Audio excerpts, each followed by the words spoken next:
Crews have been searching the river for Hessel behind me since yesterday, and as we enter the evening hours, that search continues.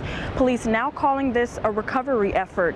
This is the home where the criminal complaint details suspect Jake Patterson held Jamie Kloss against her will for nearly 3 months.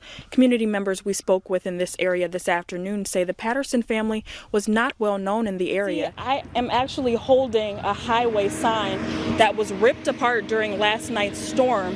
It was just laying kind of here among a lot of debris that we're seeing this afternoon. That's right, Bob, Danielle. I'm standing just off of County Highway X in Chippewa Falls, where crews have been busy all day patching up cracks and potholes in the road. It is an active time for bugs in the state of Wisconsin. Believe me, they're flying all around me as I speak. Well, Vice President Mike Pence arrived at the Chippewa Valley Regional Airport via Air Force 2 just before noon.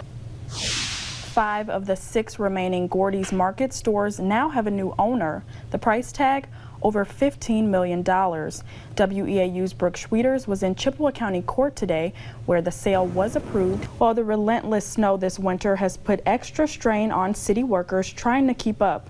In Mondovi, the snow was too much and many fire hydrants in the city were completely covered. Good evening, Bob and Danielle. Well, yesterday it certainly felt like summer outside, and today, taking a walk here in Phoenix Park, I'm feeling spring. But tomorrow, it's likely to feel like winter all over again. You've probably noticed there's a serious need for more traction. And I'm not talking about for your car, I'm talking about for your feet. Well, we are officially 1 week away from the first day of spring, and as we start to see milder temperatures in the area, we're also seeing all of this snow that we got begin to turn into water. Also important to note, if you have a family history of heart disease, you could be at a greater risk. Great information, Tajma, especially being a young woman who falls into that age category. It was really enlightening to learn about this. Yes, because even as a young woman myself, having a heart attack isn't something I would typically worry about. Right. Some shoppers that I spoke to said that they did do their shopping yesterday on Thanksgiving, so maybe that's why we're seeing a lighter crowd in this area. Well, I'm standing not too far from where Antonio Robinson's body was found this morning, and officials say while multiple agencies have assisted in the search effort this week, it's ultimately the Sheriff Department's drone that led to today's recovery. WEAU's TAJMA Hall joins us now live with more. TAJMA? Good evening, Judy. Well, we're standing outside of what used to be the Severson Lutheran home. The building here closed in March, and now local developers are looking to turn it into a luxury apartment building, offering a free open skating event this Monday, upcoming Monday, and I'm going to attempt to skate off of the rink now. Now, I'm not a skater, so this will be interesting. Reporter TAJMA Hall for the CNN affiliate WEAU was at that search scene earlier today, speaking to people around that community as well, and joins me now live. TAJMA, what can you tell me about that search and the people who turned out? What were they looking for?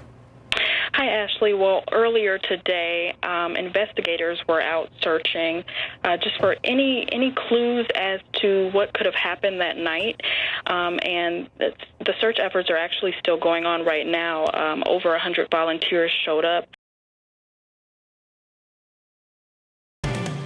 Chippewa County was hard hit during last night's confirmed tornado.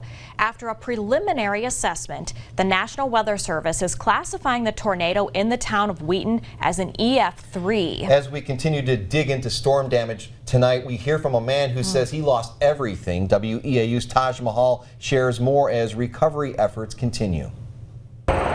Good evening. We are in Chippewa County in the town of Wheaton, where we're seeing significant storm damage this afternoon. We're seeing down trees to down power lines, and many people have been impacted. This afternoon, I spoke with a gentleman who lost everything in a home just behind me. He says this evening he's lucky to be alive. I could hear trees and stuff getting slammed around outside. Sam Moyer of Chippewa County says his home is gone. He's at a total loss after a confirmed tornado hit the town of Wheaton. Moyer says he was inside the home when the tornado ripped through. I got home from dinner. It was just me and the dogs. I looked on the radar on the way home and I knew something was going to happen. And something did happen. When I wasn't home 5 minutes and one of my friends called me, said there's a tornado on the ground, it's heading right for your house. Shortly after that, I started letting the dogs out of their kennels. It wasn't probably 5 seconds after that, the lights went out. After he lost power, he knew it was time to take cover. There's no way I could get to our storm shelter, So I just went into a bedroom, laid down next to a bed, between a bed and a dresser, and got the dogs on the floor and laid down on top of the dogs. It started hitting, I could hear the wind pick up, I could hear stuff hitting the windows, and then all of a sudden it just hit full force, and I could hear what I thought was a roof being ripped off. Moyer says he couldn't see anything, but the sounds he heard were terrifying. Crazy, weird. I was really different breathing. My ears were popping. It was all over within like a matter of 30 seconds, but I mean, all the walls in my room I was at it seemed like they were flexing. He was the only one in the home at the time and made it out safely with all 3 of his dogs. I got 2x6s that were flying through walls, through steel kennels and everything. You know, there's rocks that got blown through walls that looked like, you know, they were shot from a gun. Moyer is warning others not to ignore future severe weather warnings. All the meteorologists and everybody saying that, you know, there's potential for bad weather, you know, and sometimes, a lot of times there isn't, you know, and people are always giving them guys flack for it, but you know what? Just listen to them. I mean, if I'd have been like any other day and just ignored them and wasn't taking shelter, you know, it would have been a completely different result. Now at this time, storm cleanup continues. Sheriff Kowalczyk tells us that the damage to the county is still being assessed. Luckily, only minor injuries are being reported at this time. For now, reporting in Chippewa County, I'm TAJMA Hall, WEAU 13 News. 13-year-old Jamie Kloss has been safely reunited with her family. This happening almost 3 months to the day it all started. Back in October, the bodies of Jamie's parents, James and Denise Kloss, were found shot to death in the family's Barron home. Jamie had not been seen since, that is, until yesterday. In the small town of Barron, signs that once read prayers for Jamie have now been changed to welcome home. The disappearance of 13-year-old Jamie Kloss has been felt beyond the Barron County community, gaining worldwide attention. Jamie Kloss disappeared from her Barron home on October 15th after the bodies of her parents, James and Denise Kloss, were found shot to death in the family's home. Over the last several months, the Barron County Sheriff's Office, FBI, Wisconsin Department of Criminal Investigations, and many surrounding local departments have been working on the case as thousands of tips have been received. For 88 days, I have stood before you and said we would work tirelessly to bring Jamie Kloss home. Today, I can report we have done just that. It's just overwhelming. We're so excited to have her back. Jamie was found in Gordon, Wisconsin. That's in Douglas County, less than 70 miles from Barron. My agency received a 911 call about 4:30 yesterday afternoon from the individual who was out walking her dog.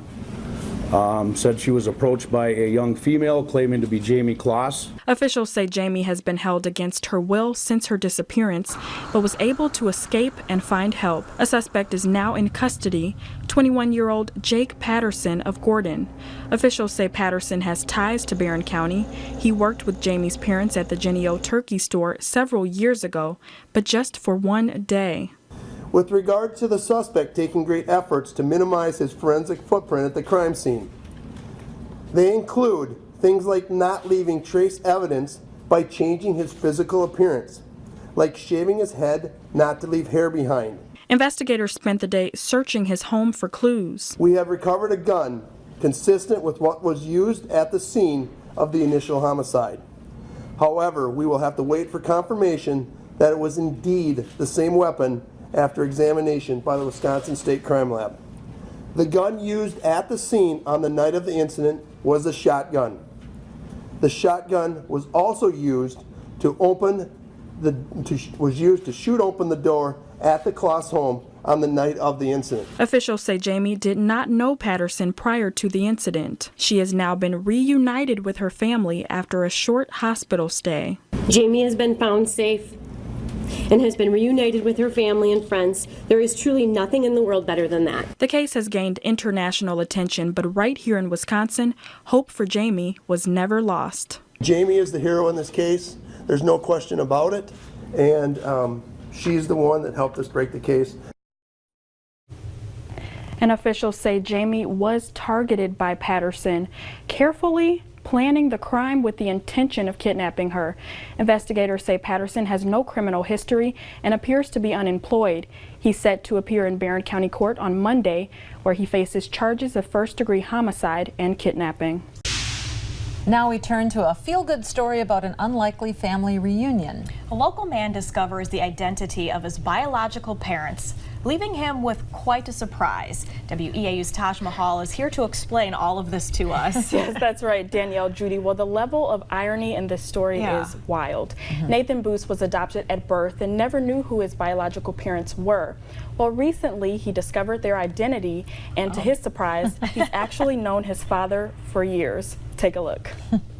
Growing up, I always knew that I was adopted. It just never crossed my mind that I'd ever find my parents. Nathan Boos says he's gone through his entire life never knowing who his biological parents were. I was adopted right at birth, right out of Marshfield, is where I was born. Nathan's adoptive parents knew who his biological parents were, but because Nathan never asked, they never told him, until one day. And my mom just happened to come by one day and said, well, you're friends with your dad on Facebook. After continuing this conversation with his adoptive mother, Nathan discovered his biological father is a truck driver, just like him. And that's when Nathan got curious. She just went on my Facebook and went through my friends list and brought up his picture.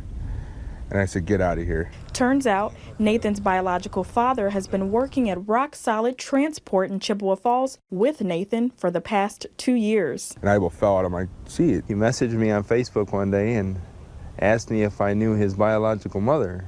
And I'm like, yeah, that's my ex-wife. I about fell out of my seat. I'm like, oh my God. Bob, who has 2 other children with his ex-wife, says the choice to give Nathan up for adoption was a difficult one, caused by financial stress. Back then, I wasn't much of a dad. His biological mom had chosen the adopted parents. And like he said, because they were somewhat related. Distant cousins, I believe.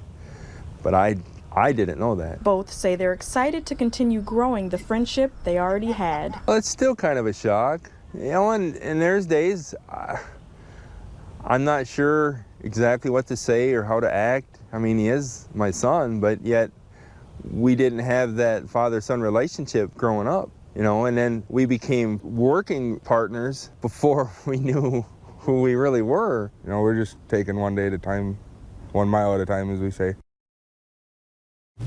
And both Nate and Bob tell me that this reunion has brought them both a sense of peace. And they plan to continue building their friendship. Nate is actually scheduled to get married soon, and he's excited to see Bob there on his special day. Bob actually joked with me and said now he gets a better seat to the wedding.